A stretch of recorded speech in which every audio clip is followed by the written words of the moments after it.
Start करते हैं class, है ना? कल से फिजिक्स ही पढ़ रहे हो?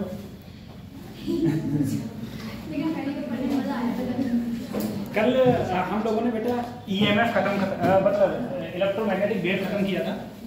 इलेक्ट्रोमैग्नेटिक वेव और खत्म जो पढ़ते थे, आप बिल्कुल नहीं आई हो, पहले दिन आई हो, पढ़ लेंगे, बहन है आपकी।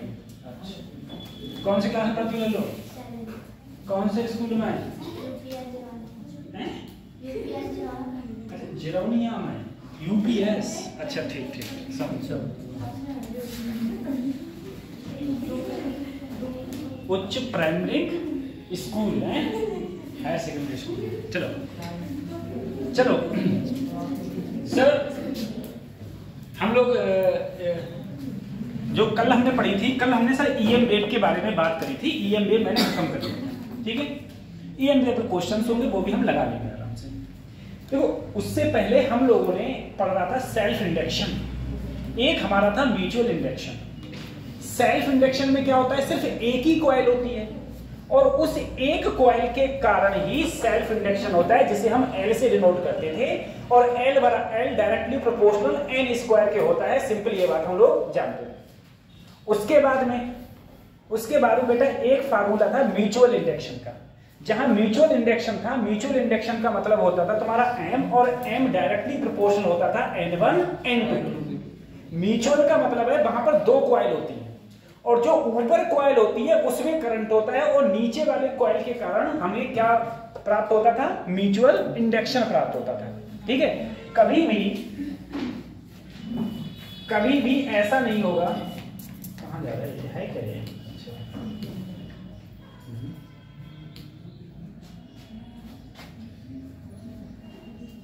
File manager media. अच्छा, कल से किसी ने पीडीएफ ही डाल दिया हमारे साथ। हाँ, तो केमिस्ट्री का चलो सर, इलेक्ट्रोमैग्नेटिक वेव पे हम लोगों ने बात करी थी। इलेक्ट्रोमैग्नेटिक वेव नहीं, दूसरा वाला लास्ट टाइम पे ये था, ठीक है? Electromagnetic induction. इस इलेक्ट्रोमैग्नेटिक इंडक्शन के बारे में हमने पढ़ा था। म्यूचुअल इंडक्शन था और के की वैल्यू थी। के तुम्हारा क्या था बेटा? Coefficient of coupling. मैंने कहा था के 3 है, एक 0 होगा, एक 1 होगा, एक 0 से 1 के बीच में। 1 कब होगा? जब ऐसे कपलिंग होगी। 0 कब होगा? जब ऐसे कपलिंग होगी। और 1 कैसे होगा? 0 और 1 के बीच में जब इस प्रकार से कपलिंग होती है, ठीक है? जब इस प्रकार से कपलिंग होती है तो 0 से 1 के बीच में रहता है, ठीक है? कोएफिशिएंट। और मैंने कहा था बेटा, कभी भी हमेशा याद रखना, तुम्हारा म्यूचुअल इंडक्शन तभी होगा जब एक बाहर कॉइल हो और अंदर कॉइल हो, और जब बाहर कॉइल हो उसमें करंट हो। अंदर वाले में देखो, अगर मैं अंदर वाले में करंट दे दूं और मैं कहूं बताओ बाहर एक रखिए, एक कॉइल रखिए, क्या इसमें म्यूचुअल इंडक्शन होगा? तो सवाल ही पैदा नहीं होता कि म्यूचुअल इंडक्शन नहीं होगा। म्यूचुअल इंडक्शन तभी होगा जब बाहर वाली कॉइल में करंट हो और अंदर वाली कॉइल में हम लोग म्यूचुअल इंडक्शन को देखेंगे, ठीक है? तभी होता है। आपको सिर्फ इतना याद करना है, एम डायरेक्टली प्रोपोर्शनल होता है N1 और N2 के, ठीक है? हर जगह किसके बराबर प्रोपोर्शनल था? N1 into N2 के प्रोपोर्शनल होता था, ठीक है? चलो हम लोग आज की क्लास स्टार्ट करते हैं। अल्टरनेटिंग करंट, अभी तो अल्टरनेटिंग करंट नहीं, पहली बार होता है। देखो, सबसे पहले देखो तुम एडी करंट क्या होता है? इलेक्ट्रोमैग्नेटिक इंडक्शन में एडी करंट क्या होता है? अब मैं पूछूंगा, आप लोग मेरे को बताना, ठीक है? जैसे मैंने तुमसे कहा ये कॉपी है तो नहीं इसमें, ठीक? देखो जरा सोचो, ये चीज है, इधर है नॉर्थ पोल, इधर है। अभी ये कॉइल मेरे पास में ऐसी रखी है और ये ऐसे घूम सकती है, ठीक है? जैसे पंखा घूमता है ना, हाथ वाला घूमता है, ऐसे घूम सकती है। अब जरा सोचना, ये ऐसे रखी है, नॉर्थ इधर है, साउथ इधर है, तो सबसे ज्यादा number of magnetic field lines इससे पास हो रही होंगी। सबसे ज्यादा number of magnetic field lines पास हो रही होगी। देखो, मैग्नेटिक फील्ड लाइंस इससे तो पास हो रही होंगी। अगर ये कॉइल ऐसे हो गई, अब मैग्नेटिक फील्ड लाइंस 0 हो जाएंगी। कितनी हो जाएंगी? अभी सबसे ज्यादा तो जैसे जैसे ये ऊपर जाएगी वैसे वैसे क्या होगी, मैग्नेटिक फील्ड लाइंस कम होंगी, और जब ये नीचे आएगी तो बढ़ेंगी, जब इधर जाएगी फिर से कम, और फिर से इधर आएगी तो फिर से बढ़ जाएगी। यानी कि मैग्नेटिक फील्ड लाइंस जो होंगी, अगर ये ऐसे ऐसे चल रही है तो इसमें चेंज हो रही है, हो रही नहीं हो रही चेंज। और तुम्हें पता है अगर मैग्नेटिक फील्ड लाइंस चेंज होंगी तो इसके अंदर क्या जनरेट हो जाएगा, करंट। क्या जनरेट हो जाएगा, करंट। यानी कि इंड्यूस्ड ईएमएफ जनरेट होगा, इंड्यूस्ड ईएमएफ के बाद क्या जनरेट होगा, करंट जनरेट होगा। अब जरा सोचना, सर अगर ये ऐसे गई, इसमें क्या प्रोड्यूस हो गया, करंट। क्या प्रोड्यूस हो गया, करंट। तुम लोग मुझे एक बात बताए थे, तुम लोग मेरे को क्या बताए थे कि सर जब हम लोग लेंस लॉ पढ़ रहे थे तो लेंस लॉ में तुम लोग बोले थे कि सर अगर मेरे पास में एक कॉइल है और एक कॉइल अगर ऊपर से नॉर्थ है और साउथ और ये नीचे आ रहा है, ये मैग्नेट कहां आ रही है, नीचे, तो इधर कौन सा पोल बन जाता था, कौन सा पोल बन जाता था, अबे नॉर्थ पोल, तभी तो रिपेल करेगा। क्या बन जाता था, नॉर्थ पोल, तभी तो रिपेल करता था। अगर ये दूर जाएगा तो इधर कौन सा पोल बन जाएगा, साउथ पोल। क्या बन जाता था, तो इसी प्रकार से तुम ऐसे समझो कि मेरे पास में बेटा एक नॉर्थ पोल है और एक साउथ पोल, और यहां पर कोई चीज ऐसे रखिए, और ये रखिए, ये बेटा इधर भी जा रही है और इधर भी। जब ये इधर जाएगी तो इसमें मैग्नेटिक फील्ड लाइंस कम होंगी तो इधर क्या बन जाएगा, इसमें जैसे इसमें देखो इसमें मैग्नेटिक फील्ड लाइन चेंज भी हो रही है, और मैग्नेटिक फील्ड लाइन चेंज होने की वजह से इसमें क्या प्रोड्यूस हो जाएगा, करंट। और वो करंट ऐसे सर्कुलर फॉर्म में होगा, और वो करंट इसका क्या करेगा, विरोध करेगा। वो करंट इसका क्या करेगा, विरोध, जिससे कि ये क्या होगा, जल्दी रुक जाएगा, ये जल्दी रुक जाएगा। फिर समझो एक बात, इसको समझना। सर ये है, ये मेरे पास में ये है, जब ये बेटा ऐसे चेंज हो रहा है, जब ये ऐसे ऐसे चल रहा है, जब ये ऐसे चल रहा है तो इसकी वजह से इसके अंदर number of magnetic field lines क्या हो रही है, चेंज हो रही है। अब मैंने कहा अगर ये ऐसे गया, ठीक है, मैग्नेटिक फील्ड लाइंस चेंज हुई, ऐसे गया तब भी मैग्नेटिक फील्ड लाइंस, तो मैग्नेटिक फील्ड लाइंस चेंज होने की वजह से इसके अंदर क्या प्रोड्यूस हो जाएगा, करंट। और वो करंट इधर, अगर इधर साउथ है तो यहां पर भी क्या बन जाएगा, साउथ, तो इसके पास जाएगा ही नहीं। जब ये दूर जा रहा होगा तो इधर क्या बन जाएगा, नॉर्थ। अब ये दूर भी नहीं जाएगा तो ये जल्दी से ही रुक जाएगा। तो क्या रुक जाएगा, जल्दी। क्यों, जब ये इधर जा रहा होगा तो ये चुंबक जो होगी, मैग्नेट होगी, वो इसको क्या करेगी, अपोज करेगी, और जब ये दूर जा रहा होगा तो इधर वाली मैग्नेट भी इसे क्या करेगी, अपोज करेगी।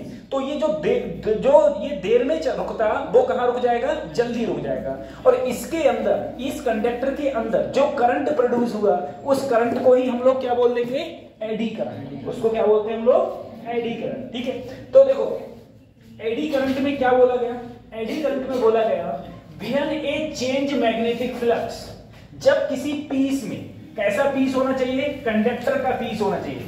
when a change magnetic flux is applied to a bulk piece of conducting material, the circulating current induced in the body of the conductor, तो उस कंडक्टर के अंदर क्या प्रोड्यूस हो जाता है, करंट प्रोड्यूस हो जाता है। क्या प्रोड्यूस हो जाता है, करंट। आर कॉल्ड, क्या कहते हैं उसे हम लोग, एडी करंट बोलते हैं। उस करंट को हम लोग एडी करंट बोलते हैं। ठीक है, ऐसे ही as the resistance of the bulk conductor is usually low. ठीक है, मेरे कहने का मतलब है तो उसके अंदर बेटा करंट प्रोड्यूस हो जाता है, जिसे हम लोग क्या बोलते हैं, एडी करंट बोलते हैं। ठीक है, अच्छा, करंट का फार्मूला क्या होता है, आई बराबर ई अपॉन आर। ई क्या है, उसके अंदर जनरेट ईएमएफ, आर क्या है, उसके अंदर कितना रेजिस्टेंस है, वो रेजिस्टेंस होता है ये। ठीक है, अब देखो अगले, अगर मैं फैराडे के लॉ के अकॉर्डिंग कहूं, तुम्हें पता है सर फैराडे क्या कहता है, E equal to minus d phi over d. अगर मैं सर जी डी ई अगर मैं यहां पर रखूं, यहां पर, तो I बराबर E की जगह क्या रख दिया, minus d phi over d t upon R, यानी कि माइनस डी फाई, ये हो जाएगा। ये मेरा क्या आ गया, मेरे पास में करंट आ गया। ये क्या आ गया, करंट, ये मेरे पास करंट आ जाएगा, ठीक है, ये करंट आ जाएगा। अब तुम जरा एक बात जरा समझो, एक बात समझो, वही चीजें फिर से बता रहा हूँ तुमको। कल की मैंने पीडीएफ नहीं भेजी थी ना लोगों के लिए, एक बंदा याद ही दिला देते हैं, पीडीएफ भेज देते है ना, कॉपी लेने कॉपी, ठीक है। देखो वही मैं तुमसे कह रहा हूँ, एक बात सोचो, फिर से देख लो, फिर नहीं बताऊंगा, इधर नॉर्थ पोल और इधर, तो मैग्नेटिक फील्ड लाइंस नॉर्थ से साउथ। अब ये यहाँ पर कंडक्टर है, ये कंडक्टर ऐसे दोलन कर रहा है, ऑसिलेशन कर रहा है।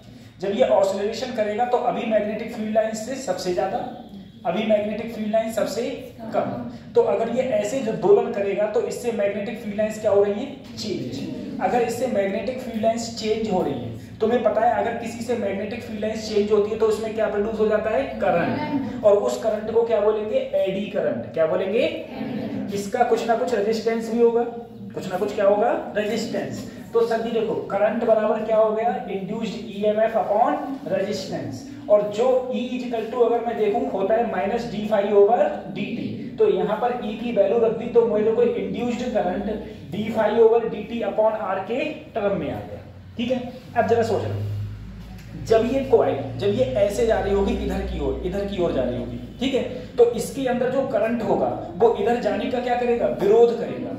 विरोध क्यों करेगा, अगर इधर नॉर्थ है तो इधर भी क्या जनरेट हो जाएगा, नॉर्थ पोल, तभी तो विरोध करेगा।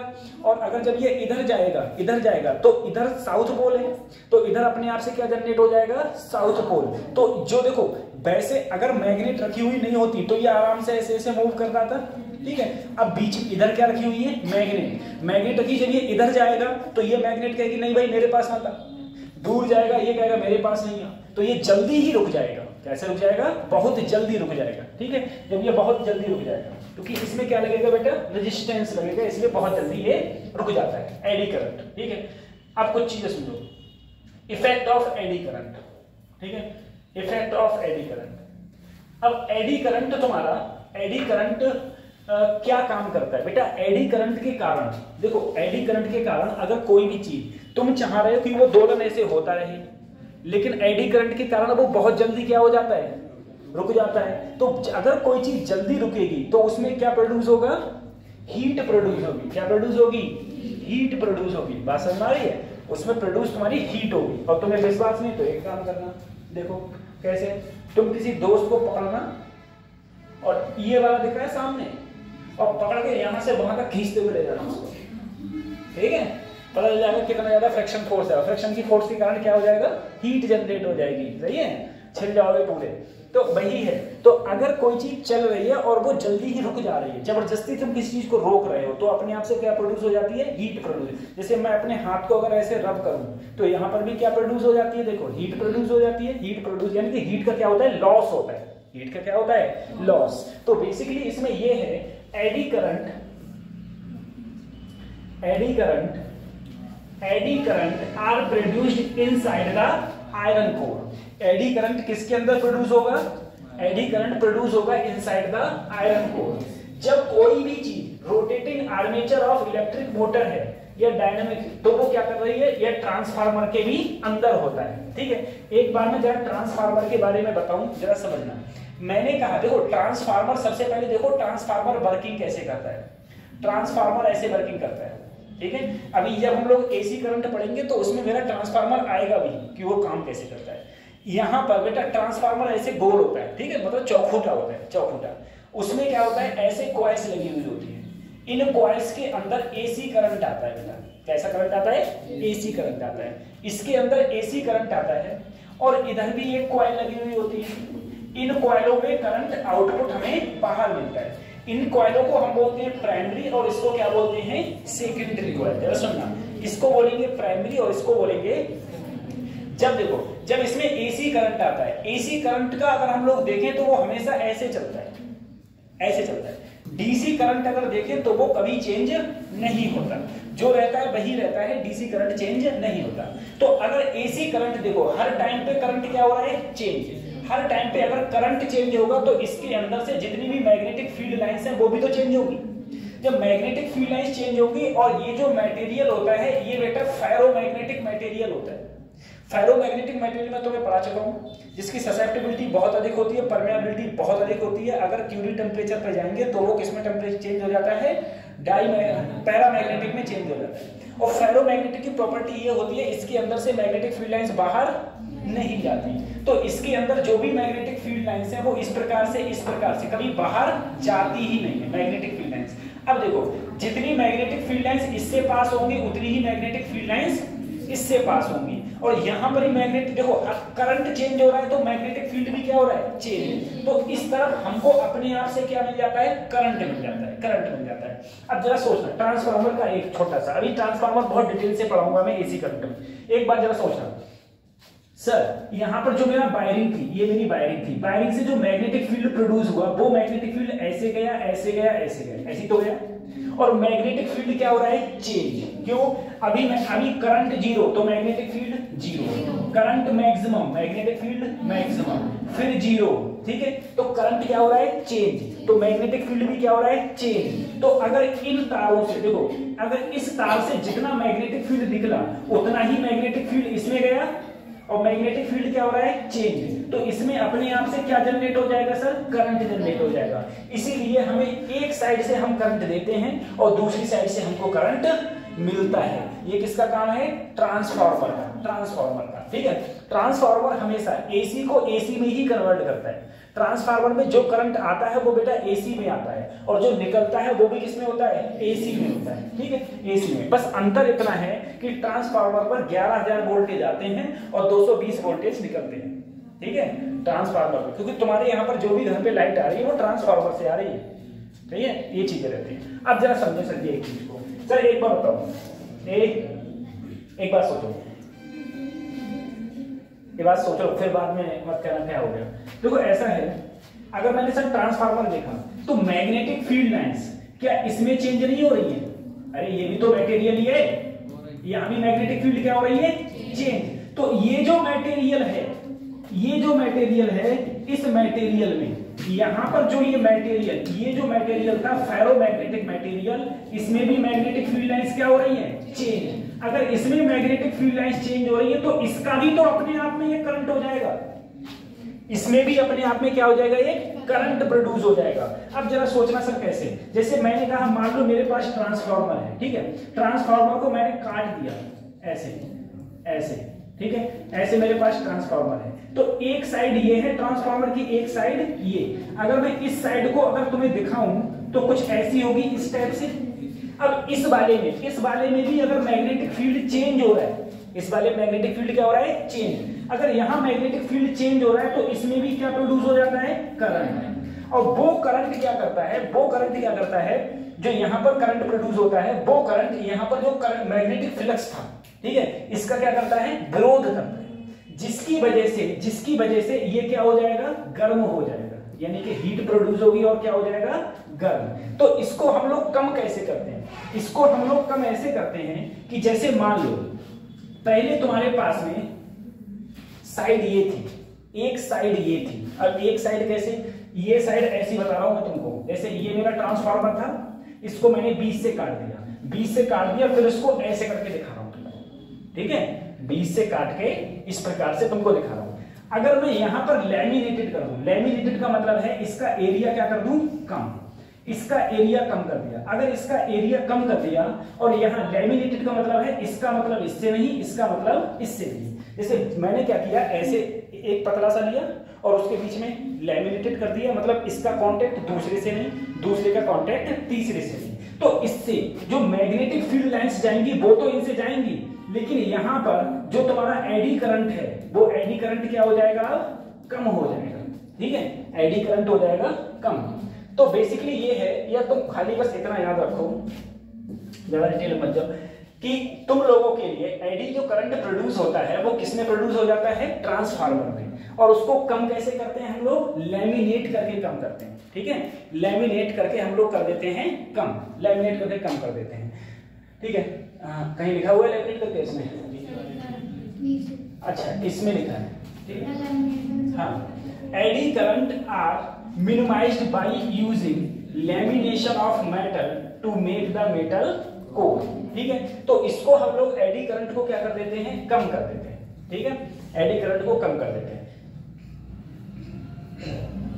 हाँ, और कैसे रहता है, the plane of the lamination must be arranged parallel to the magnetic field. ये हमेशा मैग्नेटिक फील्ड कैसे रहता है, parallel, that they cut across eddy current path.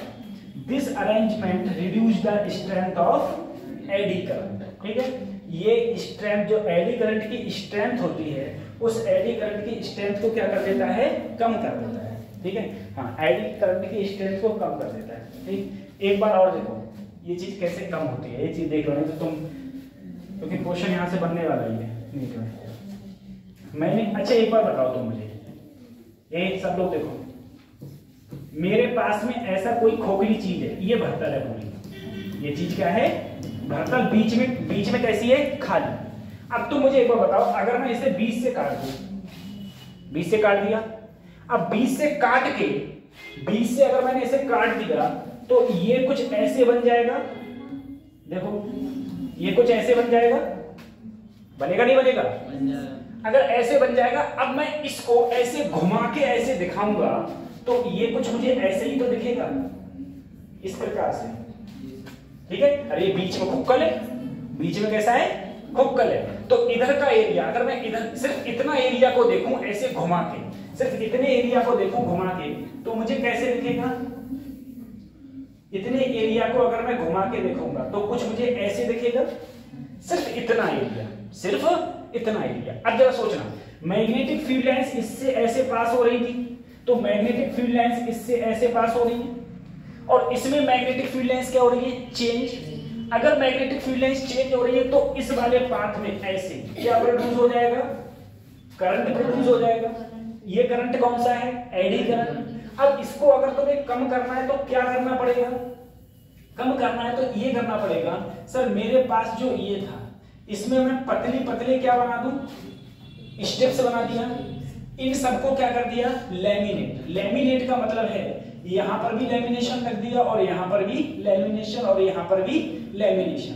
अब जो इसकी मैग्नेटिक फील्ड लाइंस तो अब भी इसके अंदर से पास होंगी, लेकिन जो एडी करंट जो पहले बड़े पूरे में बन रहा था, अब वो किस में बनेगा, छोटे में बनेगा। तो यहां से एडी करंट क्या हो जाएगा, कम हो जाएगा। तो हम एडी करंट को खत्म नहीं कर सकते, एडी करंट को बस हम लोग क्या कर सकते हैं, रिड्यूस कर सकते हैं। बेटा एडी को हिंदी में बोलते हैं भंवर धारा, भंवर धारा। ठीक है, तो इसको हम लोग खत्म नहीं कर सकते, इसको हम लोग सिर्फ कम कर सकते हैं, वो भी कैसे, लैमिनेशन के द्वारा। लैमिनेशन से हम लोग कम कर सकते हैं। देखो कुछ इसके एप्लीकेशंस हैं, कुछ एप्लीकेशंस हैं, एप्लीकेशन देखो, सबसे पहला एप्लीकेशन है इलेक्ट्रोमैग्नेटिक डैम्पिंग। ठीक है, अब देखो इलेक्ट्रोमैग्नेटिक डैम्पिंग कैसे है, ये वही इलेक्ट्रोमैग्नेटिक डैम्पिंग है कि मेरे पास में कोई चीज हो और वो ऐसे ऐसे रोटेशन करे, ऐसे रोटेशन करे, तो उसमें बीच में क्या बन जाएंगे, अगर कोई चीज है और वो ऐसे घूम रही है,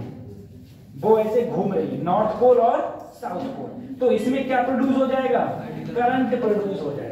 ठीक है, अगर करंट प्रोड्यूस हो जाएगा तो इस करंट के कारण, इस करंट के, क्या ये इसके पास जाना चाहेगा, नहीं, क्या ये इसके पास जाना चाहेगा, नहीं, तो इसके अंदर से अपने आप से क्या जनरेट हो जाती है, हीट जनरेट हो जाती है। ठीक है, तो इसे हम लोग बोल देंगे, इसे हम लोग बोलेंगे इलेक्ट्रोमैग्नेटिक डैम्पिंग। ठीक है, तो देखो एप्लीकेशन कौन कौन से एप्लीकेशन है, सबसे पहले इलेक्ट्रोमैग्नेटिक डैम्पिंग, इलेक्ट्रोमैग्नेटिक डैम्पिंग। दूसरी चीजें, दूसरा है इंडक्शन फर्नेस।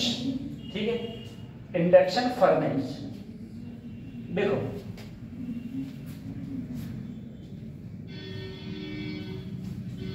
देखो ऐसा है, अब मेरे पास में, तुम जरा सोचना, मेरे पास में ऐसी एक कॉइल है, ऐसी एक कोई भी कॉइल है। ठीक है, ऐसी एक कॉइल है, अगर इस कॉइल के अंदर मैंने एक मेटल को रख दिया और इस कॉइल में क्या प्रोड्यूस कर दिया, करंट, तो जैसे जैसे मैग्नेटिक फील्ड लाइंस चेंज होंगी वैसे वैसे मैग्नेटिक फील्ड लाइंस इससे भी चेंज होंगी, और जब मैग्नेटिक फील्ड लाइंस इससे चेंज होंगी तो इसमें क्या प्रोड्यूस हो जाएगा, एडी करंट, और वो eddy current in magnetic field lines का क्या करेगा, विरोध करेगा, जिसकी वजह से ये क्या बन जाएगा, गर्म हो जाएगा। सर एक बात देखो, एक बार जरा सोचना, देखो इसका मैं एक एग्जांपल बता दूं।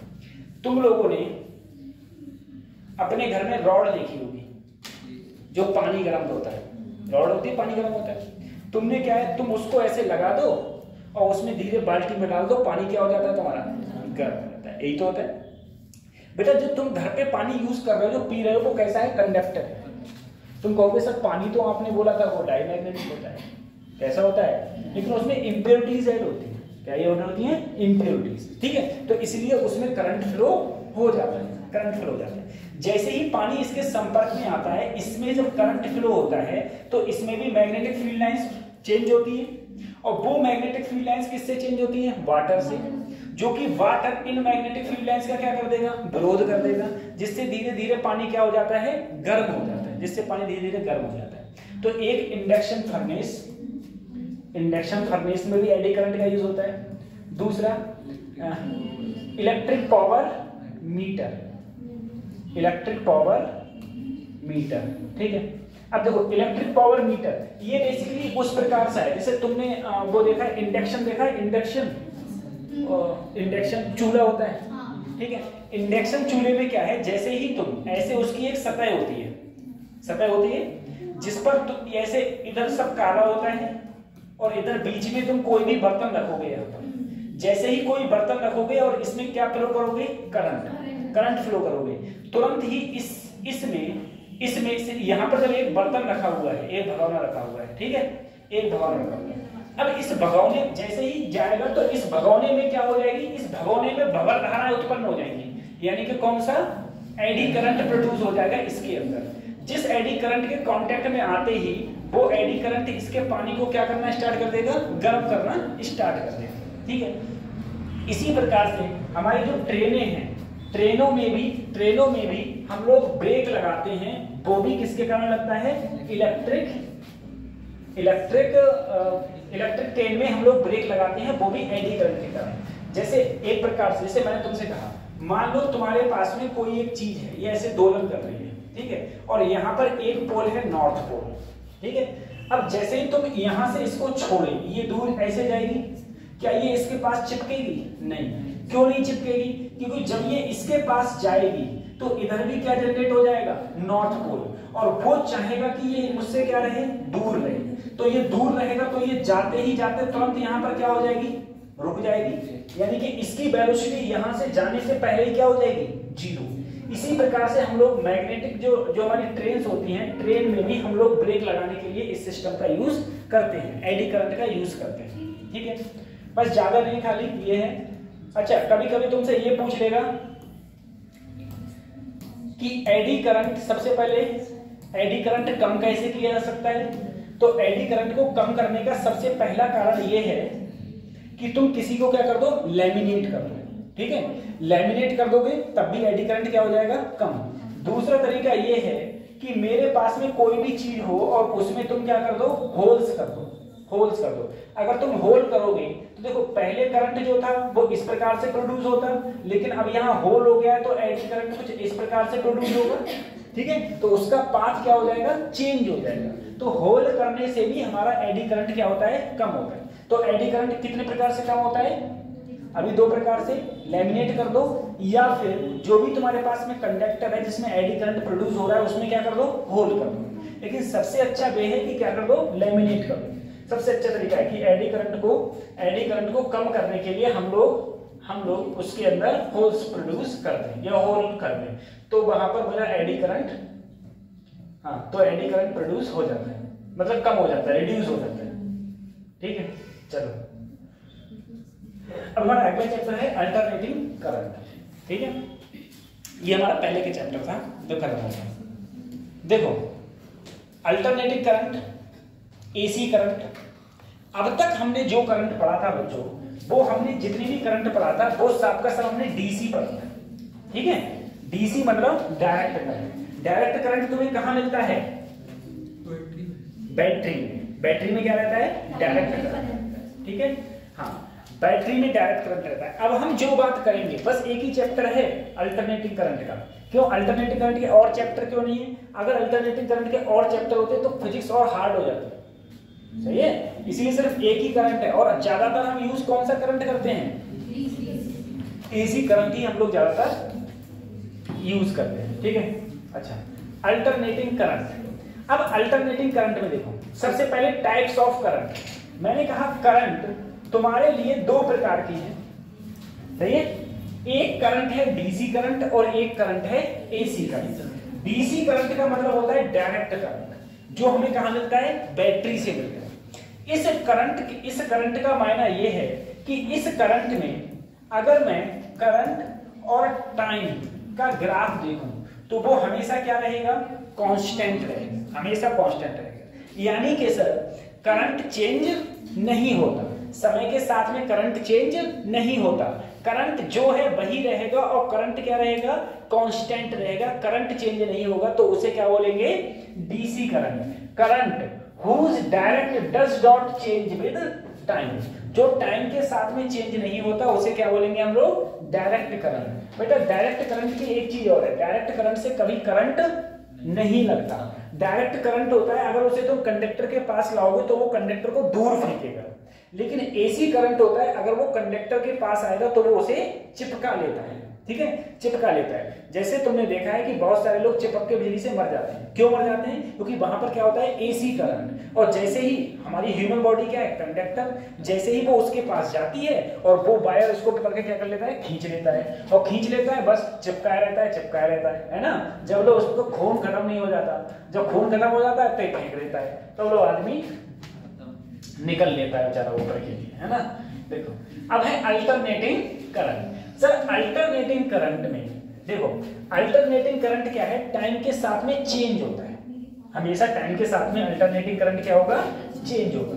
कैसे? देखो, चाहे मैं आई लूं चाहे मैं बी लूं, अगर मैं अल्टरनेटिंग करंट लूंगा तो वो टाइम के साथ में अल्टरनेटिंग करंट क्या होगा? चेंज होगा। टाइम के साथ में अल्टरनेटिंग करंट चेंज, ऊपर पॉजिटिव नीचे। अगर मैं आई लिया हूं तो ये मैक्सिमम वैल्यू क्या कहलाएगी? आई नॉट, जिसे हम लोग पीक करंट भी बोलते हैं। आई नॉट को क्या बोलते हैं? पीक करंट बोलते हैं। ठीक है, नीचे वाले में या फिर नीचे क्या हो जाएगा? Minus I not. अगर मैं आई की जगह सर ऊपर बी लेता, ऊपर क्या लेता? बी, तो यहां पर क्या होता? बी नॉट, और यहां पर क्या होता? Minus B naught. अब देखो, हम लोगों ने मैथ में दो चीजें होती है। एक चीज ये होती है कि अगर कोई भी साइन की वेव बनाओगे तो साइन की वेव ऐसे बनेगी। साइन की वेव हमेशा कहां से स्टार्ट होगी? जीरो से, ओरिजिन से स्टार्ट होगी और ऐसे जाएगी। लेकिन अगर तुम कॉस की वेव बनाओगे तो वो हमेशा ऊपर से स्टार्ट होगी और ऐसे जाएगी। ठीक है, कॉस की वेव ऊपर से स्टार्ट होती है, साइन की वेव नीचे से स्टार्ट होती है। ठीक है, अब देखो, अगर मैं कहूं I equal to I naught sine omega t, sine omega t कहां से स्टार्ट होगा? ओरिजिन से स्टार्ट होगा। इसी प्रकार से B equal to B naught sine omega t, ये भी कहां से स्टार्ट होगा? ओरिजिन से स्टार्ट होगा। लेकिन अगर तुमसे कहा जाए I बराबर I naught cos omega T, ठीक है बेटा, देखो सर जी ये भी एसी करंट है और ये भी एसी करंट है। अगर मैंने I बराबर I naught cos omega T लिया है तो वेव मेरी हाईएस्ट पॉइंट से स्टार्ट होगी। ठीक है, अगर मैंने साइन लिया है तो मेरी ओरिजिन से वेव स्टार्ट होगी और इस प्रकार से चलेगी। ठीक है, तो ओरिजिन से स्टार्ट होगी I बराबर I naught sine omega T, highest point से स्टार्ट होगी I equal to I naught cos omega T, या B equal to B naught cos omega T. अब देखो sir B naught cos omega T कब आएगा? जब graph B और T का हो। एक बात सोचना, जब मैंने डीसी करंट पढ़ रहा था तो मैं करंट को कैसे डिनोट करता था? क्योंकि करंट कभी चेंज नहीं होता है। लेकिन अगर मैं एसी करंट पढ़ूंगा तो तुम बोले सर ये तो करंट हमेशा क्या होता है? टाइम के साथ चेंज होता है। तो I equal to I naught क्या आएगा? Sine omega T. ठीक है, ऐसे ही B इक्वल टू क्या आएगा? B naught sine omega T. ठीक है, अगर बेटा साइन है तो ऐसे ग्राफ बनेगा, कॉस है तो कहां से ग्राफ बनेगा?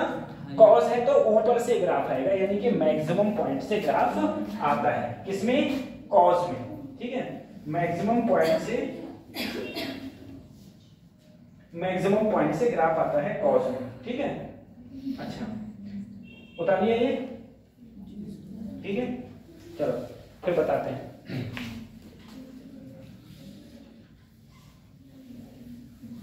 अब देखो बेटा, जहां पर आई क्या है, किसी भी टाइम पर क्या है, ये करंट। आई क्या है, किसी भी टाइम पर करंट क्या है मेरा, आई नॉट क्या है, मैक्सिमम करंट या फिर peak value of alternating current. Omega क्या होता है, एंगुलर फ्रीक्वेंसी। तो जैसे हम लोग आई को आई नॉट साइन ओमेगा टी लिखते हैं, इसी प्रकार से बी को भी क्या लिख सकते हैं, B equal to B naught sine omega t. यहां पर भी बी क्या है, वोल्टेज है किसी टाइम टी पर। बी नॉट क्या है, मैक्सिमम या फिर पीक वोल्टेज है, कहां, अल्टरनेटिंग वोल्टेज। ओमेगा क्या है, एंगुलर फ्रीक्वेंसी है। ओमेगा मेरी एंगुलर फ्रीक्वेंसी है, ठीक है। देखो अब मीन की बात आती है, मीन या फिर एवरेज, ठीक है। मीन या एवरेज की बात हम लोग करते हैं। पढ़ो, देखो क्या लिखा है, मीन और एवरेज में क्या लिखा है।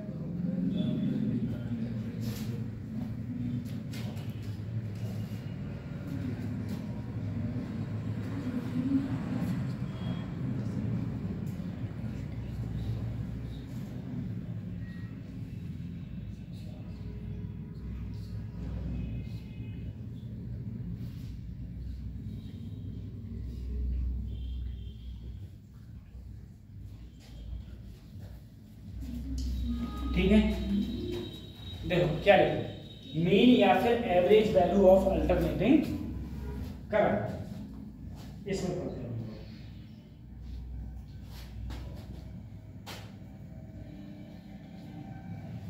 देखो इसमें लिखा है सर, एक बार बताओ मुझे, मेरी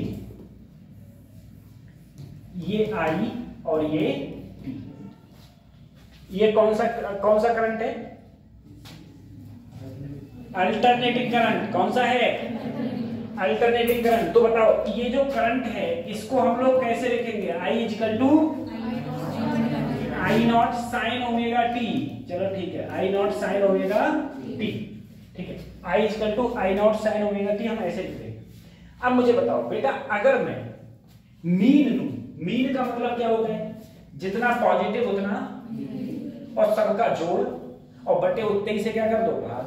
जैसे मैं कहूं, बताओ कि तुम्हारा मीन कितना है, 12वीं में तुम्हारा मीन कितना है, तो 12वीं में मीन कैसे निकालोगे, सारे सब्जेक्टों के जोड़ लिया और जितने सब्जेक्ट हैं उतने से क्या कर दिया, वही परसेंटेज है, वही मीन है, ठीक है। तो तुम्हारा क्या आ गया, मीन आ गया। यानी कि तुम्हारे हर सब्जेक्ट में अगर उतने नंबर आते तो भी उतने ही नंबर होते जितने तुम्हारा टोटल है। अरे वही तो एवरेज कहलाएगा। एवरेज का मतलब क्या है, देखो बेटा, अगर मान लो किसी में तुम्हारे 80 है, किसी में तुम्हारे 70 है, ठीक है। अगर 2 सब्जेक्ट हैं तो एवरेज कितना हो गया, 75। कितना हो गया, 75। इसी हिसाब से देखो, जब कोई भी वेव चलती है तो यहाँ क्या होगा, समय 0, और तुम्हें पता है जहां से चली वापस वही पहुंच गई तो उसे एक आवर्तकाल या फिर टाइम पीरियड कहते हैं। टाइम पीरियड मतलब टी। तो बीच का हिस्सा क्या हो जाएगा, t/2। क्या हो जाएगा, अगर मैं फुल साइकिल में देखूं, फुल साइकिल में एवरेज क्या होगा, मीन या फिर एवरेज। तो देखो बेटा, जितना ऊपर है उतना ही, तो अगर मैं फुल साइकिल में देखूंगा, ऊपर वाला पॉजिटिव और नीचे वाला, तो टोटल कितना हो गया, 0। समझ आ रही है। तो मीन या फिर एवरेज किसी भी फुल साइकिल के लिए कितना हो जाएगा, 0 हो जाएगा। मीन या फिर एवरेज किसी फुल साइकिल के लिए कितना हो जाएगा, 0। तो देखो, एवरेज और mean value of AC is defined as the value of direct current which sends the same amount of charge, ठीक है, वो सब छोड़ो। तो अगर मैं फुल साइकिल, देखो mean value of the current over A complete cycle.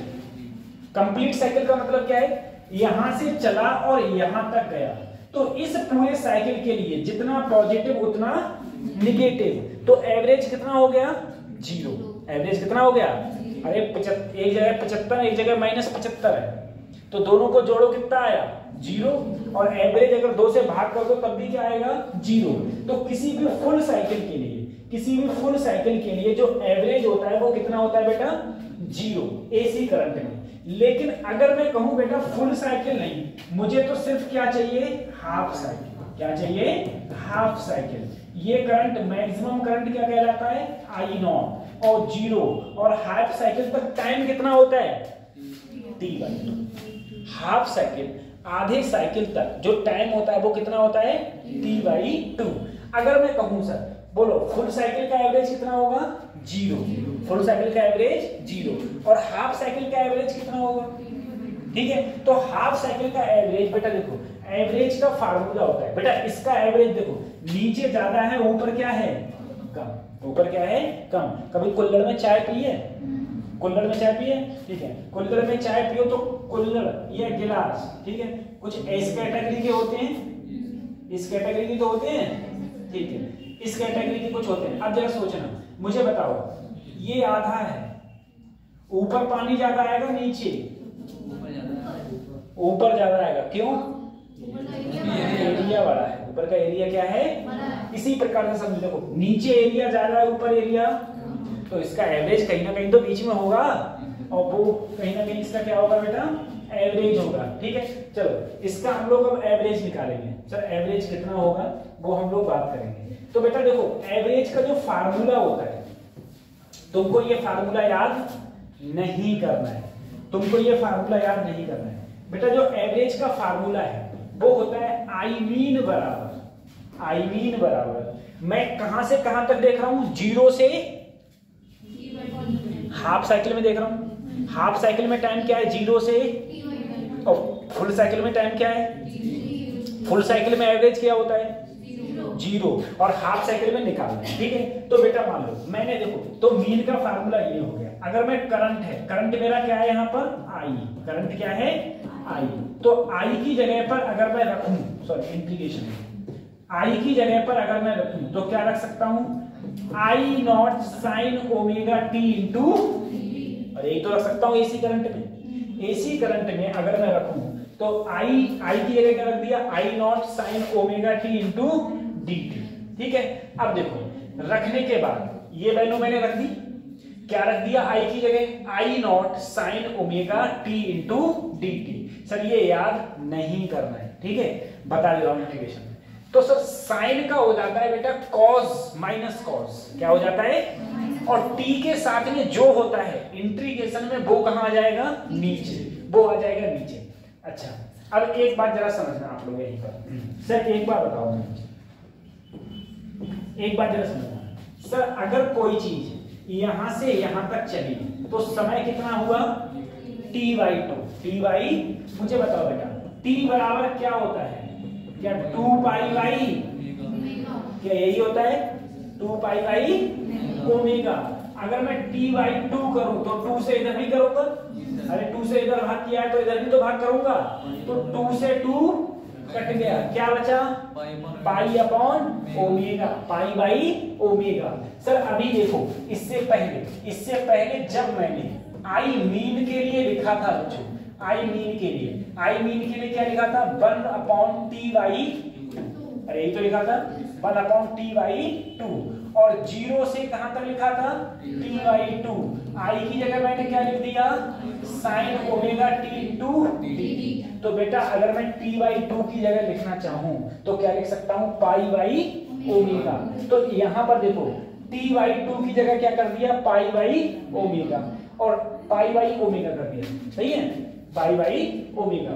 और तुम चाहो तो यहां पर भी लिख दो, ठीक है, यहां पर देखो T/2 की जगह ये T/2 है, इस T/2 की जगह क्या कर दो पाई, ओमेगा कहां जाएगा ऊपर, ओमेगा कहां पहुंच जाएगा ऊपर। अगर देखो ये पाई है, अगर मैं इसका ओमेगा अपॉन पाई ऐसे ही, इसका जब मैं इंटीग्रेशन किया तो I0 ऐसे ही क्या आ गया माइनस कॉस ओमेगा t, कहां से 0 से लेके pi by omega, pi by omega. और बेटा टी के साथ में जो था उसकी कहां कर दी, नीचे गुणा, ठीक है। तो ओमेगा से ओमेगा कट गया, माइनस को बाहर लाए तो minus I not upon pi. एक बार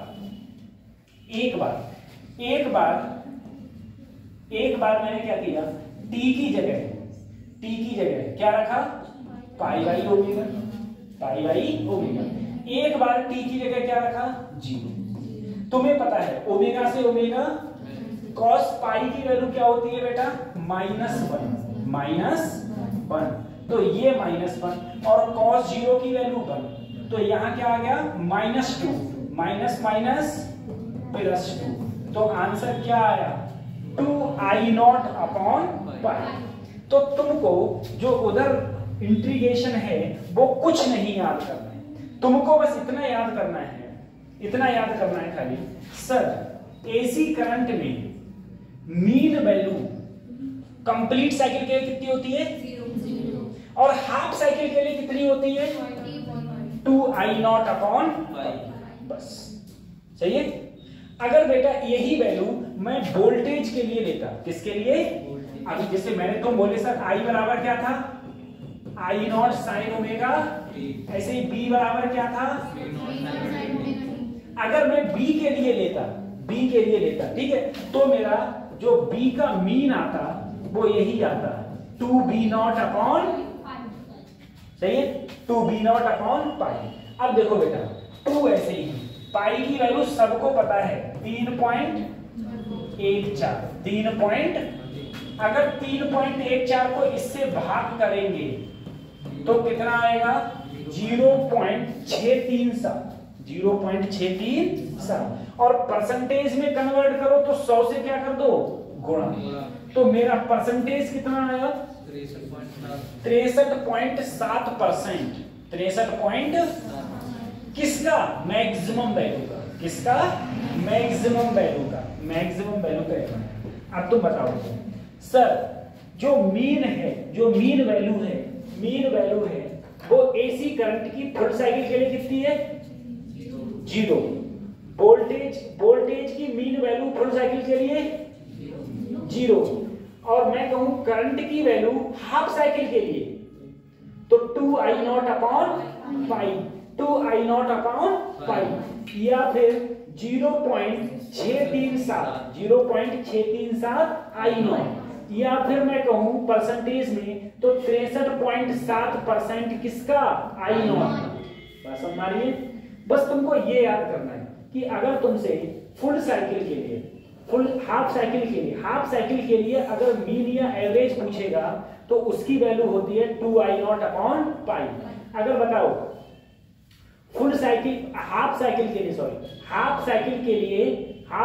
लिए वोल्टेज की एवरेज वैल्यू क्या होगी, तो 2v0 अपॉन पाई, और करंट की क्या होगी, 2i0 अपॉन पाई, बस सही है। सिर्फ इतना याद रखना है, सिर्फ इसको याद रखना है। और सर यहाँ पर मैंने B की जगह इन्होंने क्या कर दिया है, E कर दिया है, ठीक है भाई, एक ही बात है, ये याद करना है बस खाली। उसके बाद देखो कुछ चीजें हैं बेटा, ये जो फार्मूला यहाँ पर दे रखे हैं ये फुल साइकिल के लिए रखे हैं, किसके लिए, फुल साइकिल के लिए, ठीक है। अब मुझे बताओ सर, ये कौन सा करंट है, और ये कौन सा करंट है, ये भी अल्टरनेटिंग और ये भी, भाषण मारिए, दोनों कैसे हैं, अल्टरनेटिंग। और तुम बोले थे सर अल्टरनेटिंग करंट में इसके फुल साइकिल के लिए कितना होता है, एवरेज, यही तो बोले थे। अब तुम देखो इसमें देखो क्वेश्चन तुम्हें क्या देगा, तुम्हें मान लो एक करंट की इक्वेशन ये देगी, ये करंट की इक्वेशन देगी, क्या देगी, I = I1 sin omega t plus I2 cos omega t, और तुमसे पूछा बताओ फुल साइकिल के लिए, किसके लिए, फुल साइकिल के लिए B एवरेज कितना होगा, ठीक है। तो तुम्हें पता है साइन आ गया तो फुल साइकिल के लिए 0, कॉस आ गया इसमें भी क्या होगा 0, तभी तो देखो आई एवरेज कितना है 0। अगर उसने आई ना देके क्या दे दिया तुमको बी दे दिया, तो जहां भी तुम्हें साइन और कॉस दिखे तुरंत क्या कर देना 0। क्या कर दिया 0। बात समझ आ रही है? साइन कॉस दिखा क्या कर दिया 0। अब दूसरे में मान लो मैंने करंट तुम्हें ये दे दिया I equal to I naught plus I1 sine omega t plus I2 cos omega t. मैंने तुमसे एवरेज पूछा फुल साइकिल के लिए, तुम्हें पता है साइन आ गया 0, कॉस आ गया 0। अरे एवरेज में साइन आ गया 0, कॉस आ गया 0, और जिसमें साइन कॉस नहीं है वही आंसर होता है। देखो आई एवरेज बराबर आई नॉट। ऐसे यहां पर देखो साइन आ गया 0, कॉस आ गया 0, जो बी नॉट बचा वही तुम्हारा क्या हो गया एवरेज, वही तुम्हारा क्या हो गया एवरेज। अब देखो उससे भी दिक्कत मत लेना कि जैसे मान लो एक जगह ओमेगा टी है लेकिन दूसरी जगह 2 ओमेगा टी है, लेकिन साइन और कॉस आ गया, क्या आ गया साइन और कॉस, तो साइन आ गया तो इसका भी एवरेज 0, चाहे साइन आए चाहे कॉस आए, एवरेज क्या हो जाएगा फुल साइकिल के लिए 0। तो जो बचा वही तुम्हारा क्या है एवरेज करंट, वही क्या है एवरेज करंट। ऐसे इधर देखो यहां पर भी आ गया ये भी 0 और ये भी 0, तो जो बचा वही तुम्हारा क्या है एवरेज करंट, किसके लिए फुल साइकिल के लिए। ठीक है, और देखो तुम लोग, और देखो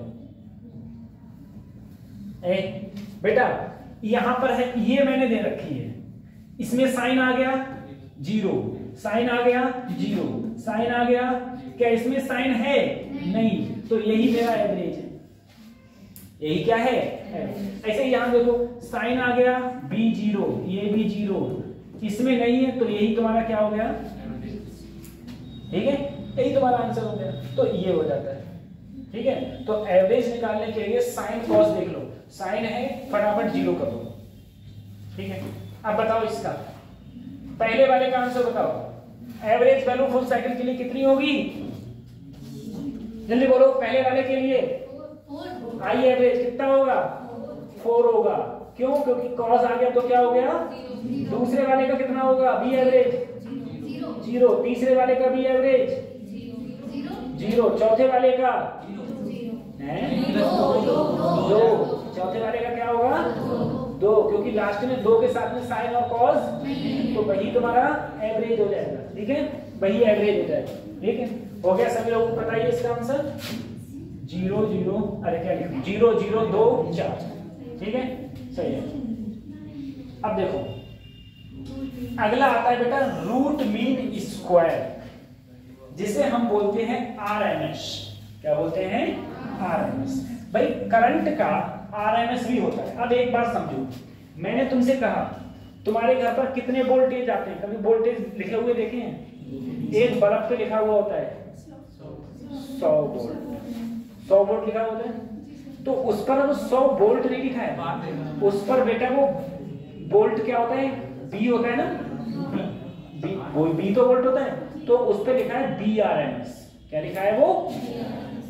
अगर मैं तुमसे कहूं बताओ तुम्हारे घर पर कितना करंट आता है, तो इंडिया में बेटा 220 वोल्टेज और 50 हर्ट्ज आता है, 220 वोल्टेज और 50 हर्ट्ज। सही है, अमेरिका उसमें 200 वोल्ट और 100 हर्ट्ज। ठीक है, फ्रीक्वेंसी होती है ना हर्ट्ज की। ठीक है, ये होती है। तो अगर मैं बात करूं, मैं कहूं बताओ तुम्हारे घर पर कितना वोल्टेज आता है, तो कहोगे 220 वोल्ट, यही तो बोलोगे है? वो 220 वोल्टेज नहीं है, वो क्या है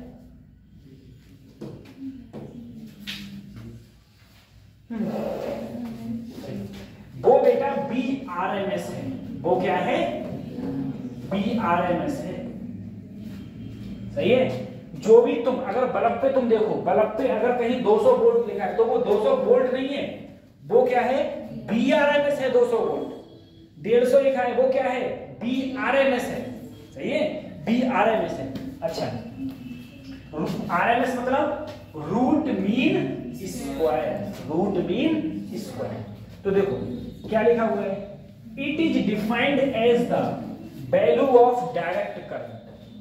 It is defined as the value of direct current which produce the same amount of heating effect in a given resistor as is produced by given alternating current।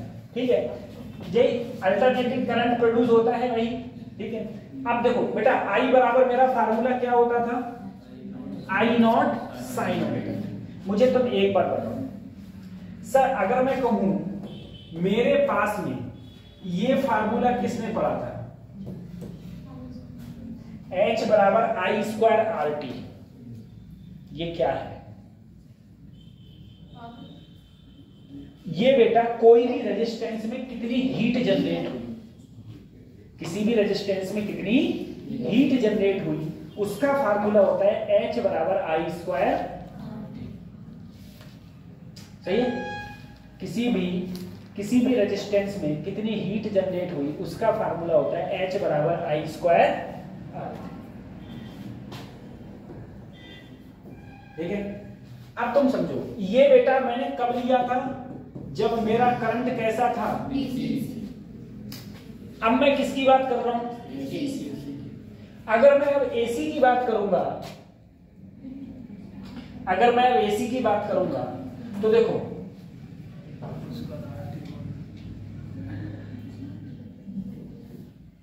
देखो अब जरा समझना,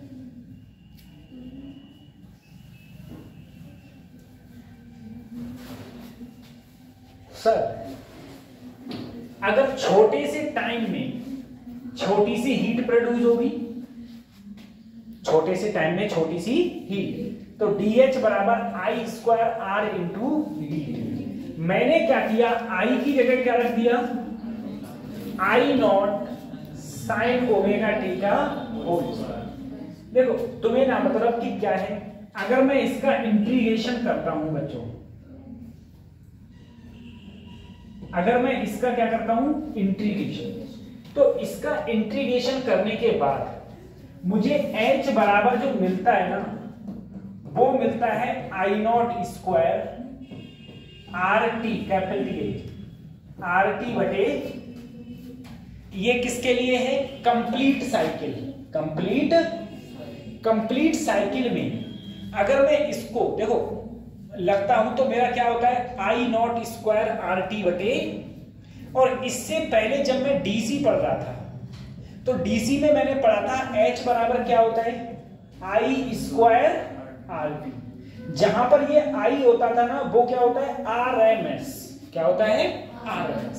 अगर मैं इन दोनों की कंपेयर करूं, इन दोनों की कंपेयर, अगर इन दोनों की कंपेयर करोगे, यहां भी H और यहां भी H, यहां R यहां R, यहां T यहां भी T, तो जो I RMS की वैल्यू आई, I RMS की स्क्वायर की वैल्यू, वो किसके बराबर है, I नॉट स्क्वायर बटे 2, या फिर जो I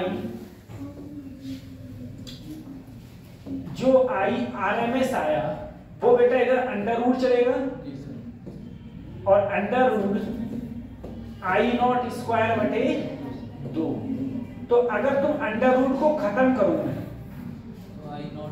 ठीक है, तो ऊपर बचेगा I नॉट, नीचे बचेगा अंडर रूट 2, तो I RMS का जो फार्मूला आता है वो आता है I RMS बराबर I नॉट अपॉन रूट। ठीक है, तुमको बस इतना, बहुत इंपॉर्टेंट फार्मूला है, बहुत इंपॉर्टेंट फार्मूला है, सब लिखा हुआ है इसमें।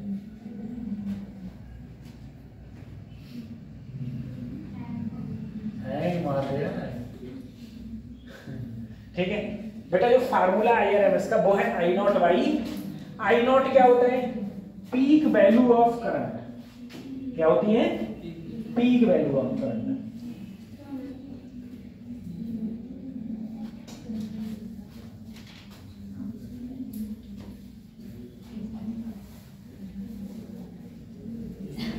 अपडेट होने के लिए बढ़िया है।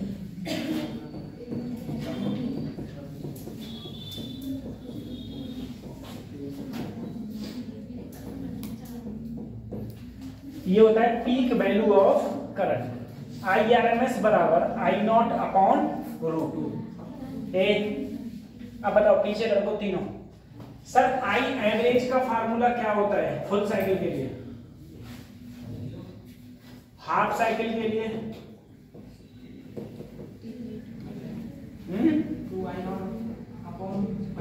2I0 अपॉन, सही है। IRMS का फार्मूला क्या होता है?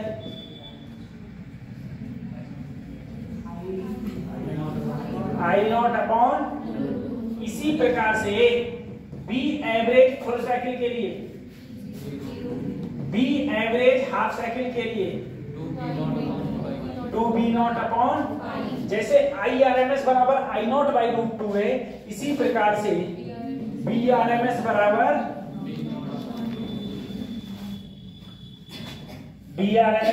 B0 upon √2।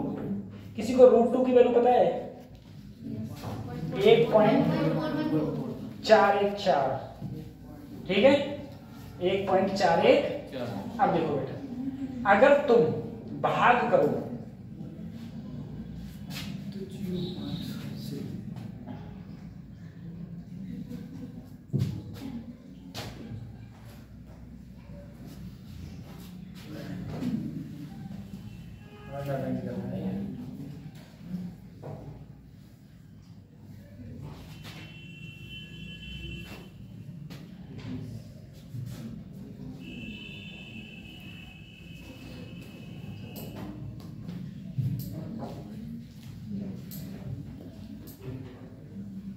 चलो देखो ये बेटा, अगर तुम 1.414 से भाग करो, ठीक है, तो जो मान आता है ना वो आता है 0.707, ठीक है। एक को तुम भाग करना है 1.414 से, तो 0.707 आएगा। परसेंटेज में कन्वर्ट कर दोगे तो 70.7, ठीक है। अब एक बात देखो, जैसे बेटा मैंने कहा कि हमारे घर में जो लाइट आ रही है वो कितने वोल्टेज की आ रही है? 220। इंडिया में जो लाइट आती है, ठीक है, वो हम लोग 220 वोल्टेज की लाइट को यूज करते हैं, ठीक है, 220 वोल्टेज की। 220 वोल्टेज से अगर कम की आती है तो क्या होता है? पहले तुम देखा होगा, पहले वो ब्लैक एंड व्हाइट जब टीवी होती थी, ठीक है, देखी भी है तुमने? अभी है, चलती है, अब कितना तेजी से चेंज हो गया जमाना है, ठीक है। तो बेटा हमारे घर पर जो वोल्टेज आता है वो क्या होता है? 220 वोल्टेज। लेकिन 220 क्या है? ये BRMS क्या है? अगर मैं कहूं बताओ, देखो जरा सोचना, तो ये काम भी कर रहा है।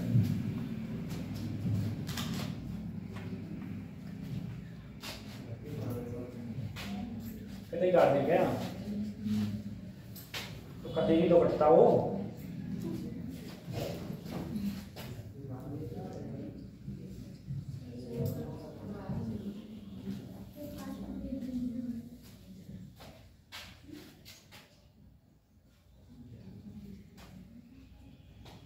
ये म्यूचुअल रिलेशन पिछली वाली खुल गई।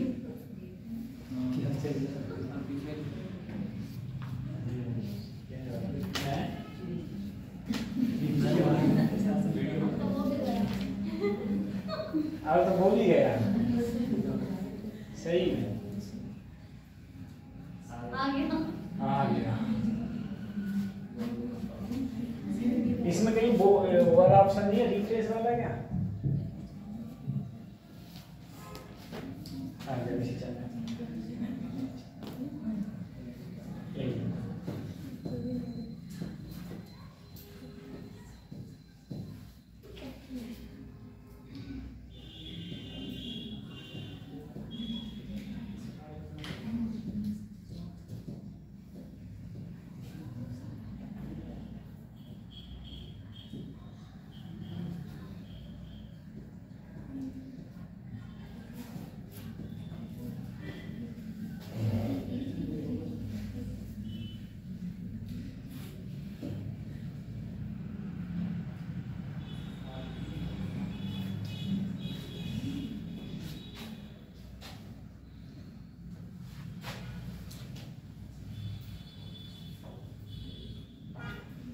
देखो सर, बेटा एक बार समझो सर, मेरे घर पर जो वोल्टेज आ रहा है उसे हम क्या बोलेंगे? जो कितना है 200, यही तो घर पे आ रहा है हमारे। अगर देखो बेटा इसका मतलब ये है, अगर मैं पीक वोल्टेज निकालूं, पीक वोल्टेज मतलब मैक्सिमम वोल्टेज, ठीक है। कभी वोल्टेज 0 भी तो होता है और कभी वोल्टेज मैक्सिमम। तो मैक्सिमम वोल्टेज कितना होगा, तो तुम जानते हो Vrms बराबर V0 अपॉन √2, यही तो होता है। अगर तुम V0 की वैल्यू निकालोगे तो √2 Vrms, √2 ऐसे ही बेटा Vrms कितना आता है हमारे घर पर 220 वोल्ट। अगर इसकी 2 से गुणा कर दोगे तो आंसर क्या आएगा 311 वोल्ट, 300, ठीक है 311 वोल्ट। वो सलमान खान की पिक्चर नहीं आई थी, लगा 440 वोल्ट, भाई तो आई थी, तो वो उनसे गलती हो गई थी, वो 440 वोल्ट थी तो उन्होंने 311 वोल्ट लगा था, ठीक है। हाँ कैलकुलेशन में मिस्टेक कर दी होगी उन्होंने, तुम लोगों ने करी था, ठीक है। तो वो कहता है कि 440 वोल्ट, 440 वोल्ट का नहीं, अगर तुम किसी भी तार को पकड़ लो, ठीक है, या तुम अपने ओलिया डाल दो अपने इस प्लग में, इसमें डालो, तो वहां पर जो तुम्हें इसमें वोल्टेज जरूर 220 है, लेकिन तुम्हें झटका 311 का लगेगा। बेटा किसका लगेगा 311, क्योंकि मैक्सिमम करंट कितना है 311। अरे 0 भी हो सकता है, लेकिन मैक्सिमम करंट कितना है 311। तो तुम्हें जो झटका लगेगा वो कितने वोल्टेज का लगेगा 311। अब बताओ हमारे घर में जो लाइट आ रही है वो कितने वोल्टेज की है 220 वोल्टेज की। तो 220 है क्या Vrms। तो बताओ मैक्सिमम वोल्टेज हमारे घर पर कितना आ रहा है 311, ठीक है। मैक्सिमम वोल्टेज जो हमारे घर पे आ रहा है वो आ रहा है बेटा 311 वोल्टेज हमारे घर पे आता है, ठीक है। अब देखो सर, देखो अगर मैं ग्राफ बनाऊं तो बेटा तुम बोले अल्टरनेटिंग करंट का ग्राफ ऐसी तो बनता है, एसी का ऐसी तो बनता है। अगर ऐसे बनेगा, ऊपर क्या है ये मैक्सिमम करंट, क्या है मैक्सिमम करंट, बीच में क्या है IRMS, उसके नीचे क्या है बी एवरेज, क्योंकि बी एवरेज क्या होता है 0.637, 0.637। IRMS क्या होता है 0.707 I0, सही है बेटा, यही तो होता है, ये होता है। और RMS कितना होता है 0.707, ठीक है। ये परसेंटेज में लेंगे तो 70 पॉइंट। अब देखो बेटा, अगर तुमसे मुझे बताओ ऊपर वाले इसका एवरेज आई एवरेज कितना होगा 0, कितना होगा, अरे सर जी इसमें भी साइन और इसमें भी कॉस, दोनों का क्या हो जाएगा। लेकिन अगर तुम RMS लोगे, क्या लोगे RMS, अगर तुम इनका IRMS लोगे तो ये ध्यान मत रखो कि पीछे क्या है, ठीक है। इससे मतलब नहीं है कि यहां साइन है कि यहां कॉस है, हाँ, लेकिन इतना ध्यान रखना है अगर साइन है या कॉस है, साइन हो या फिर कॉस हो, तो जो यहां पर I1 है तो √I1 स्क्वायर बटे प्लस I2 स्क्वायर बटे, अब यहां पर देखो B में यहां भी साइन और क्या है कॉस, तो इसका अगर RMS लोगे तो √B1 स्क्वायर बटे 2, B2 स्क्वायर बटे, अब देखो यहां पर बेटा मुझे बताओ क्या इसमें साइन कॉस है, नहीं है, इसमें है, इसमें है, तो जिसमें है उसके अगले क्या है I1, तो I1 स्क्वायर बटे 2, I2 स्क्वायर बटे 2, और जिसमें नहीं है उसका खाली स्क्वायर कर दो, उसके नीचे 2 मत लगाओ। इसका एवरेज कितना होगा I0, कितना एवरेज होगा। लेकिन अगर RMS की बात आएगी तो सर I0 का स्क्वायर, I1 है तो I1 स्क्वायर बटे 2, I2 है तो I2 स्क्वायर बटे, इसी प्रकार से इसका Vrms क्या हो जाएगा सर Vrms, तो देखो यहां पर खाली B0 है ना, खाली क्या है B0, तो B0 का स्क्वायर, B1 है तो B1 स्क्वायर बटे 2, B2 है तो B2 स्क्वायर बटे, क्यों आया स्क्वायर बटे 2, क्योंकि यहां पर क्या है साइन और कॉस है, साइन और कॉस होता है तो सर आ जाता है, ठीक है। अच्छा आ जाता है, इस प्रकार से देखो, इसमें देखो बेटा सर साइन है तो b1 स्क्वायर बटे 2, b2 स्क्वायर बटे b3 स्क्वायर बटे, क्या इसमें साइन कॉस है? नहीं, तो इसका सिर्फ क्या हो गया b नॉट स्क्वायर। इसी प्रकार से किसमें हो गया मेरा करंट, इसी प्रकार से किसमें हो गया करंट। ठीक है, इस प्रकार से करंट इसका निकालना,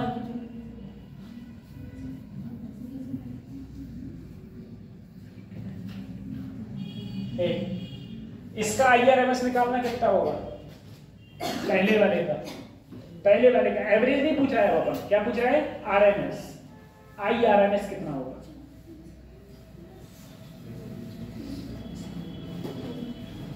जल्दी निकालो, पहले वाले का, दूसरे वाले का, पहले और दूसरे का निकाल दो। IRMS और BRMS।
कितना आया ये तो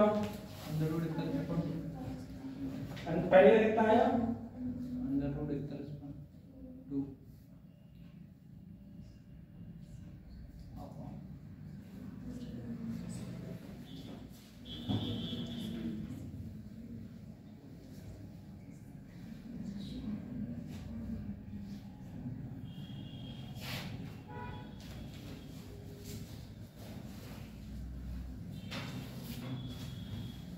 देखो पहले वाले का सर आई है तो अंडर रूट,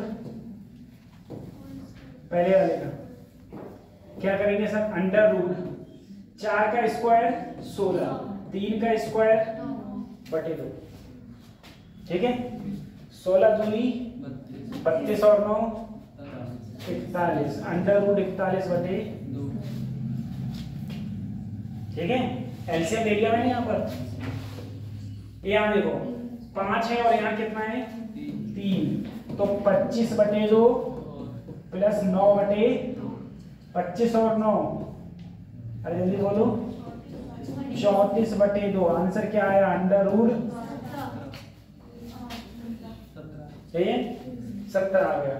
अगर इसका निकालू लास्ट वाले का, ठीक है, लास्ट वाले का निकालूंगा तो देखो अंडर रूट इसके आगे कुछ नहीं है तो 1 का स्क्वायर बटे 2, 3 का स्क्वायर 9 बटे 2, 3 का स्क्वायर 9 बटे 2, 2 दूनी एलसीएम क्या आ गया 2, तो यहाँ 1 प्लस 9 प्लस 9 प्लस 8, ठीक है, क्या हो गया 9 एकम 9, 9 दूनी 18, 9 तीना 27, तो अंडर रूट 27 बटे 2 वोल्ट। ये क्या आ रहा है BRMS, क्या आया बेटा BRMS, ठीक है। इस प्रकार से हम लोग BRMS को निकाल देंगे, ठीक है। अगर किसी भी क्वेश्चन में आएगा तो बता देंगे कि BRMS हमारा क्या हो जाएगा। ठीक, फिर अगले बढ़ते हैं। अगर इस टाइप के क्वेश्चन रहेंगे तो हम ऐसे कर देंगे, कुछ है नहीं है।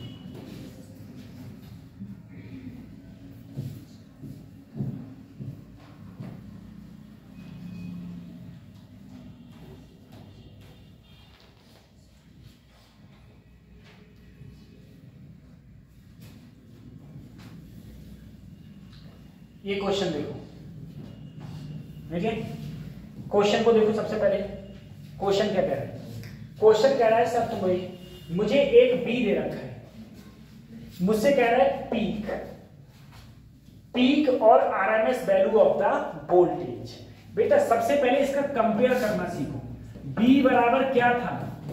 बी नॉट साइन और प्लस फाइव है तो प्लस फाइव। अब देखो बी नॉट की जगह पर कितना है, बोलो 220 अंडर रूट 2। ओमेगा की जगह कितना है?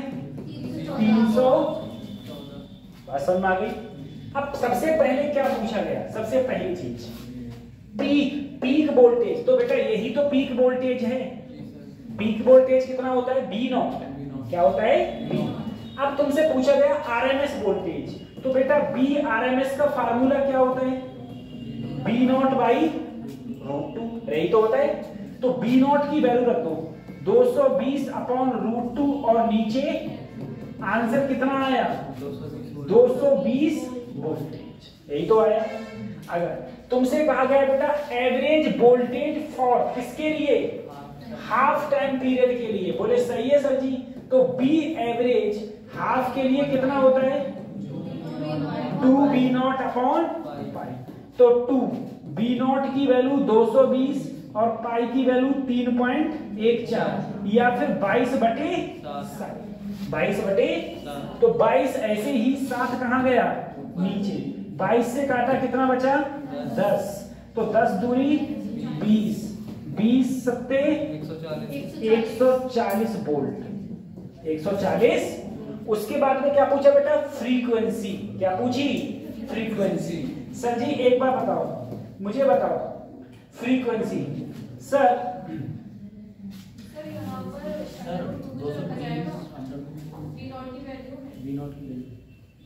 अच्छा हाँ, बी नॉट की वैल्यू अंडर रूट 2 भी रखा जाएगा ना?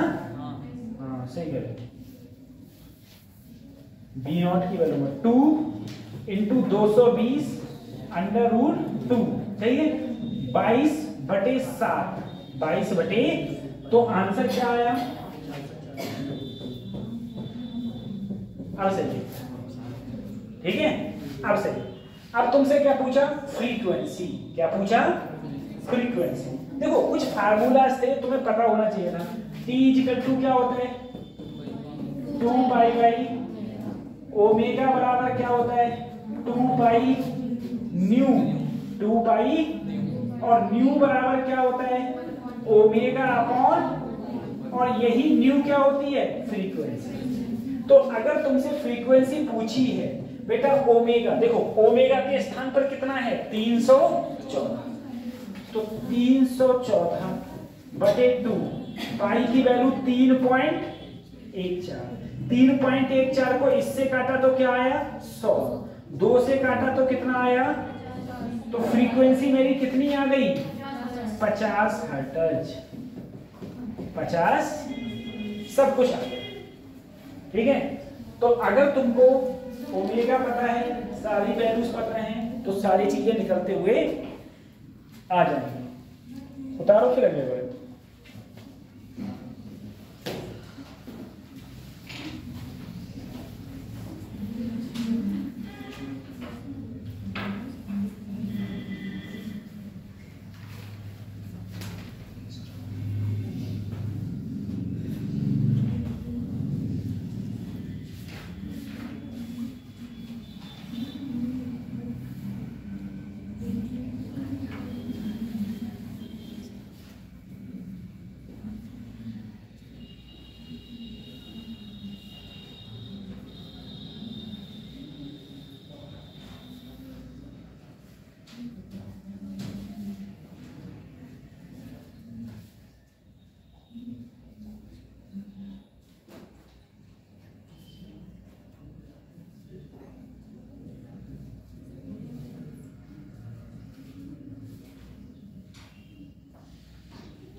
ठीक है, अगले बढ़े,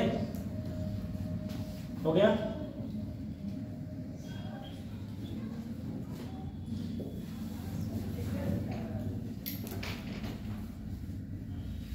हो गया, अगले बात है ना, चलो।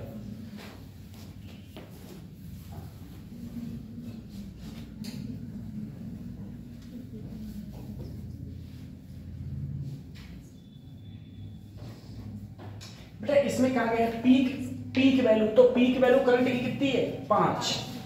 आरएमएस कहा गया है, तो आरएमएस वैल्यू हम कैसे निकालेंगे, देखो कतई सेम कतई पहले तरीका है। देखो चलो सोचना, सर अगर पीक वैल्यू पूछी है तो पीक वैल्यू तुम्हारी कितनी है इसमें 5, और तुम जानते हो आई आरएमएस बराबर क्या होता है I naught by root 2। I naught कितना है 5, तो 5 रूट 2 क्या आ गया आई आरएमएस। फिर तुमसे क्या पूछा बेटा, फ्रीक्वेंसी। फ्रीक्वेंसी अभी मैंने बताई थी, फ्रीक्वेंसी बराबर क्या होता है ओमेगा अपॉन 2 पाई। ओमेगा की वैल्यू बेटा यहाँ कितनी है 302, पाई की वैल्यू रख दो 3.14, या पाई पाई ही रहने दो, हटाओ पाई पाई रहने दो, तो 2 से कटा तो 150 अपॉन पाई, ये आ गया। फिर तुमसे क्या पूछा एवरेज करंट। बेटा एवरेज करंट देखो इसमें ये नहीं पता है कि हाफ साइकिल के लिए कि फुल साइकिल के लिए, इसने नहीं दे रखा, ठीक है। अगर फुल साइकिल के लिए कहेगा तो एवरेज कितना हो जाएगा 0, फुल साइकिल के लिए कितना हो जाएगा 0। अगर बेटा हाफ साइकिल के लिए कहेगा तो तुम बोले हाफ साइकिल के लिए sir 2I0 upon pi. 2I0 की वैल्यू कितनी है 5 और पाई तो क्या आ गया 10/पाई एम्पियर, ठीक है। अगर मान लो हाफ साइकिल के लिए लूं तो फुल साइकिल के लिए कितना हो जाएगा 0। कभी वैसा ही क्वेश्चन है जो अभी इससे पहले क्वेश्चन मेरा था, ठीक है, कर लेना सेम करें। दूसरा बेटा फॉर्म फैक्टर, ये काफी बार पूछा गया और डायरेक्ट पूछा जाता है, डायरेक्ट कि बताओ फॉर्म फैक्टर क्या होता है। तो फॉर्म फैक्टर होता है बेटा रेशियो। फॉर्म फैक्टर क्या होता है रेशियो, किसका आरएमएस वैल्यू का और एवरेज वैल्यू का, ड्यूरेशन हाफ साइकिल। अब देखो बेटा आरएमएस वैल्यू क्या थी, देखो रिपल फॉर्म फैक्टर आरएफ क्या होती है, आरएमएस वैल्यू क्या थी B0 बाई रूट 2 या फिर I0 बाई रूट 2, सही है। और बेटा एवरेज वैल्यू क्या थी 2B0 अपॉन पाई। B0 से पाई ऊपर गया, नीचे क्या आया 2 रूट 2, इसको भाग करोगे तो आंसर 1.11 जो कांस्टेंट रहता है। तुमको याद रखना पड़ेगा कि फॉर्म फैक्टर की वैल्यू क्या होती है 1.11, 1 और फॉर्म फैक्टर है होता क्या है ratio of RMS value upon average value, ठीक है। चाहे करंट के लिए लेना तब भी यही आंसर आएगा, चाहे वोल्टेज के लिए लोगे तब भी यही आंसर आएगा, दोनों के लिए सेम आंसर है, ठीक है। अगला देखो बेटा, अगला पीक फैक्टर। पीक फैक्टर क्या होता है, पीक वैल्यू करंट की, पीक वैल्यू चाहे करंट की ले लो और नीचे आरएमएस वैल्यू। बेटा आरपी क्या हो जाएगा पीक वैल्यू, पीक वैल्यू जो मैं करंट के ले लूं, पीक वैल्यू करंट की कितनी होती है I0 और आरएमएस कितना होता है बेटा I0 बाई रूट 2, तो ऊपर क्या बचेगा रूट 2। रूट 2 क्या होता है 1.414, ठीक है। तो बताओ फॉर्म फैक्टर की वैल्यू क्या होती है 1.11, लेकिन पीक फैक्टर की वैल्यू क्या होती है 1.41, ठीक है। अच्छा पीक फैक्टर ज्यादा होता है कि फॉर्म फैक्टर, कौन सा ज्यादा है पीक फैक्टर। सर आरपी ज्यादा है और आरएफ क्या होता है कम, ठीक है। आरपी ज्यादा और आरएफ कम, तो आरपी होता है 1.41 और वो होता है 1.11 या पाई बटे 2 रूट 2, पाई बटे 2 रूट 2, और ये क्या होता है रूट 2, ये हो जाएगा रूट 2 और वो हो जाएगा पाई अपॉन 2 रूट 2।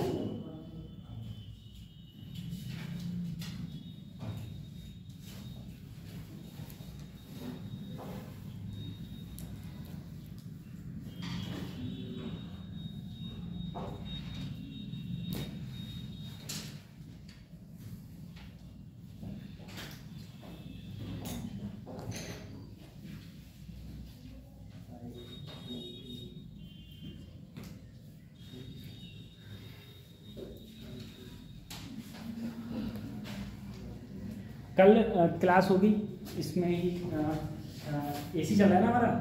हाँ एसी चलेगा, कल एसी चलेगा। कल एसी में तुम लोगों के लिए वो पता लगेगा, LCR सर्किट, LR सर्किट, ठीक है। इन सर्किट के बारे में हम लोग बात करेंगे। सर्किट के बारे में काफ़ी क्वेश्चंस इसमें आते हैं। अभी जो हमने बात करी थी वो हमने AC और DC की बात करी थी, ठीक है। AC और AC में हमने करंट की, मीन करंट की, एवरेज करंट की, इंसर्ट करंट की बात करी थी, और डिफरेंट टाइप से कैसे हमारे करंट हो सकते हैं उन सब की हम लोगों ने बात करी थी, ठीक है। तो सभी लोग तैयारी करते रहो, पेपर टेस्ट है ना संडे को। आज कौन से दिन है?